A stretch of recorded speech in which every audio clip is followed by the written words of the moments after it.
yo empecé en el conservatorio, en el primer año de democracia que hubo, donde pasamos a la democracia, que digamos empezaba la democracia, el conservatorio estaba muy convulsionado en esa época. En ese año me tocó fui al primer festival de teatro que se hacía en la ciudad de Córdoba, y ahí se presentaba la Fura dels Baus, que es un grupo catalán que hacía un espectáculo de teatro de mucha plasticidad, de mucha violencia artística, digamos. Y eso me impactó mucho, y a partir de ahí mi idea de ser un actor cambió muchísimo y empecé a producir junto con un grupo de gente experiencias teatrales que buscaban todo el tiempo sacudir al espectador. La manía era la de romper con todas las reglas del teatro que yo conocía hasta el momento. Yo era muy chico, tenía 18, 19 años, era bastante ignorante también, es decir, yo tuve un secundario en un colegio de curas, con lo cual la realidad fue como bastante lejos de la verdad, digamos, de lo que ocurría, ¿no? Era una vida en una burbuja de alguna manera. Yo era muy católico, hice de Jesucristo como unas 4 veces en vivo, en las plazas de los barrios, etcétera. Fui crucificado, muerto y sepultado, y después resucité también en Villa Urquiza.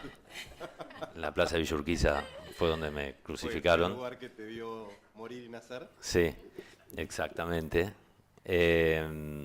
Bueno, la cuestión es que en ese primer año de conservatorio mi profesor era Julian Howard, un gran profesor de teatro que pertenecía a un grupo que se llamaba Los Volatineros. Fue un año de mucha experimentación, dado que él nos inducía a generar nuestros propios trabajos y presentar nuestros propios trabajos en vez de tomar textos y hacernos los actores en el primer año, digamos. Eso me habilitó, creo que la cabeza, a empezar a crear sobre qué iba a actuar. Y de hecho, de ahí en adelante todo lo que sucedió fue crear las obras que después iba a actuar. Con lo cual, la primera compañía que formamos fue la Organización Negra. Este es el segundo trabajo. El primer trabajo se llamaba Work y se presentaba en la discoteca Cemento los días jueves a la 1 de la mañana. Era era el prime time, y era un día que no existía en la semana de los porteños.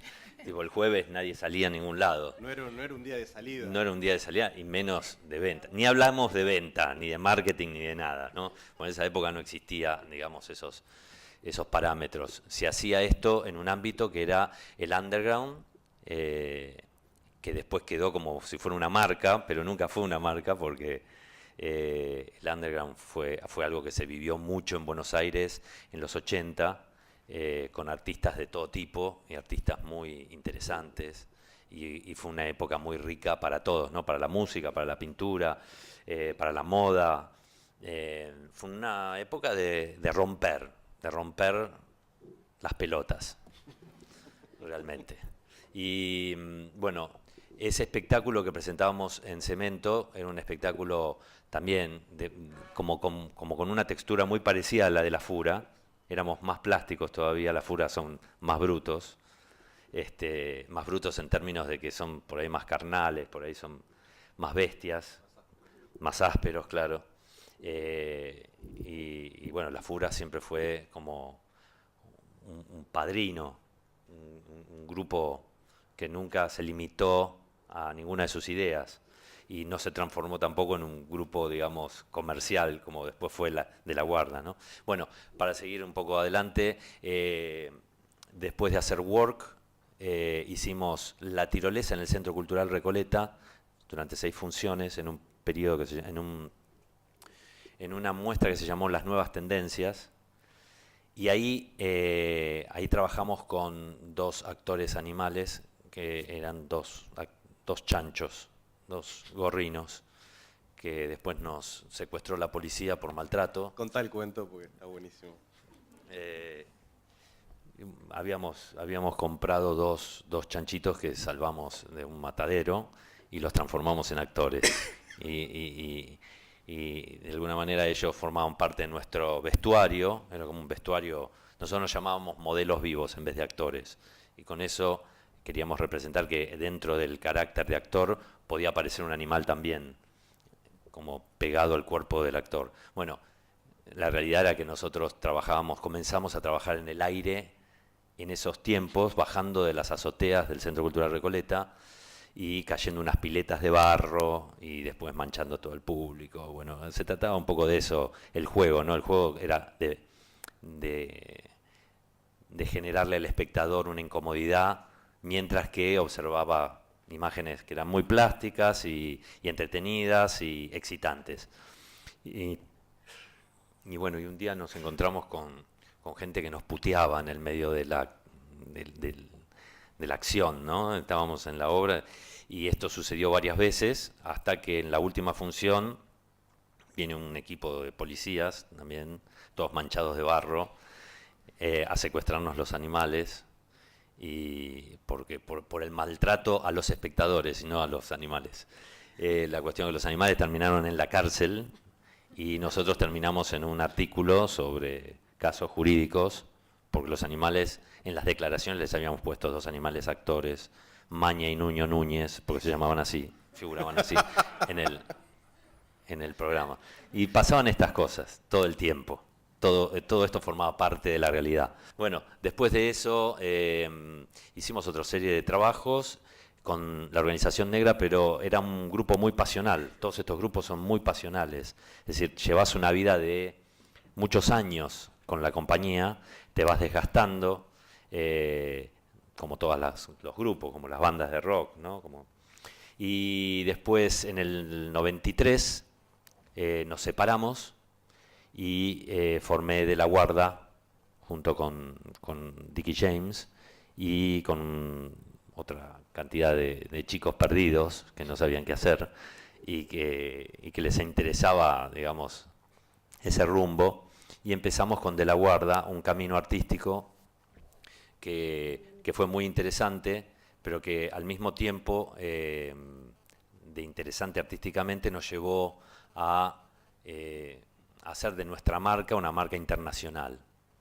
Una marca que se empezó a conocer en todas partes del mundo porque el show era novedoso, era un show que tenía un lenguaje eminentemente aéreo, que se trabajaba entre el público, como lo hacíamos con La Negra o como lo hacía La Fura, pero con la diferencia que la energía era muy vital, era muy colorida, era muy positiva y era festiva.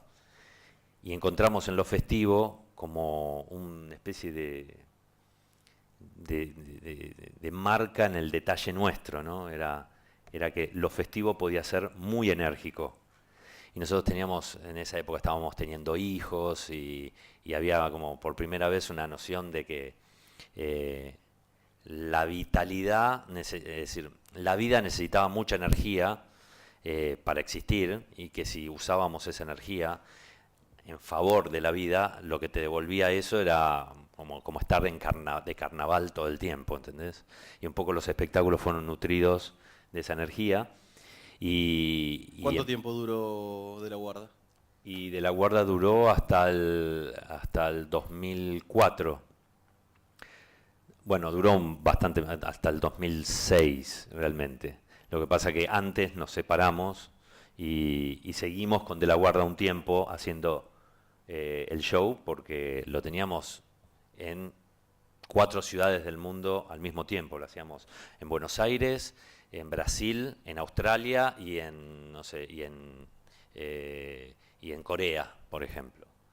Entonces, es decir, todo ese camino que ahora les trato de sintetizar, pero fue un camino de ir por primera vez es decir, de ir a festivales de teatro, en esos festivales de teatro distintas envergaduras de festivales, nos ven productores de Estados Unidos, conseguimos un espacio en Nueva York, que era muy difícil, porque nosotros necesitábamos mucha altura, porque casi todo el show era en el aire. Pero aparte de conseguir un espacio, conseguimos a los productores adecuados. Y eso también tuvo que ver con un movimiento interno, porque nosotros sentíamos que si vendíamos el show a un productor, estábamos vendiéndole el alma al diablo, ¿entendés? Nos sentíamos como prostitutas del arte, ¿no? Porque sí, era así, éramos así, en esa altura éramos así.